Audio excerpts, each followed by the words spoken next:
on the 51st morning in the bamboo treehouse. The air was a little cooler, and my heart a little noisy. Worries tried to talk louder than the birds.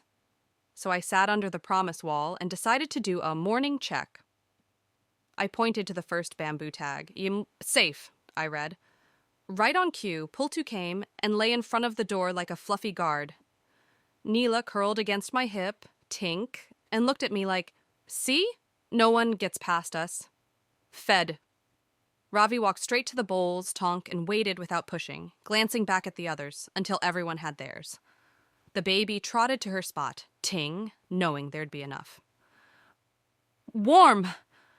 Sunlight slid through the round window and landed on one blanket. All three hopped into the glow and stretched long, turning the spot into a little heated island of fur. Loved! I put both hands in the pile. Neela pressed her face into my palm. Ravi rolled to show his belly. The baby tried to lick my fingers and missed. Bells chimed tink-tonk-ting in slow, happy rhythm. Never alone. I lay back on the floor.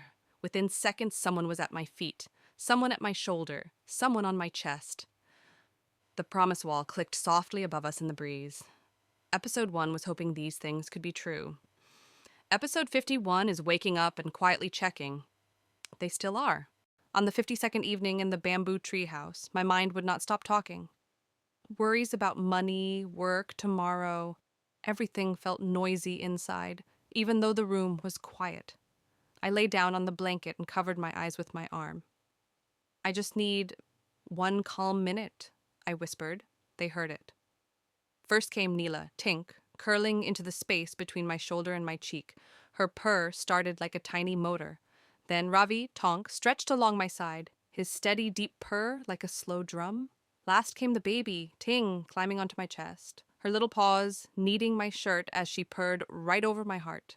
3 bells, 3 purrs, 1 human heart, slowly matching their rhythm. The worries didn't disappear, but they moved to the back of the room like distant echoes, while the front stayed full of fur, warmth, and sound. Episode 1 was rescuing one scared kitten. Episode 11 was them rescuing my heart. Episode 52 is this, a purr therapy session in the bamboo treehouse, where sometimes the best medicine is 3 bells and 1 deep shared breath. On the 53rd evening in the bamboo treehouse, everything ran late. Work ran late. The bus ran late. The sky turned gray and heavy before I even reached Bamboo Paw Village. All the way home, my chest felt tight with one looping thought. They're going to be scared. I left them too long. By the time I stepped onto the bamboo ramp, a light rain had started. I braced myself for crying, scratching, panic. But at the top of the ramp, the door was quiet. Inside, the lights were soft. Pultu lifted his head from the doorway with a slow tail thump, not frantic, just, "You made it." Jojo sat on the rail, eyes calm, watching the rain. And on the home base blanket, under the promise wall, were 3 bells. Neela, curled neatly, head up, Tink of greeting. Ravi stretched beside her, Tonk, eyes gentle, not wild. The baby kitten tucked between them like a little comma, Ting-Ting as she sat up and stretched. They blinked sleepy, not shaken. No one was pacing, no one was hiding. I dropped to my knees and they came in a slow, happy wave. Not desperate, just relieved, wrapping themselves around my hands like they already knew the ending. You're late, but you always come back. Episode 1 was fear I might be the next person to leave.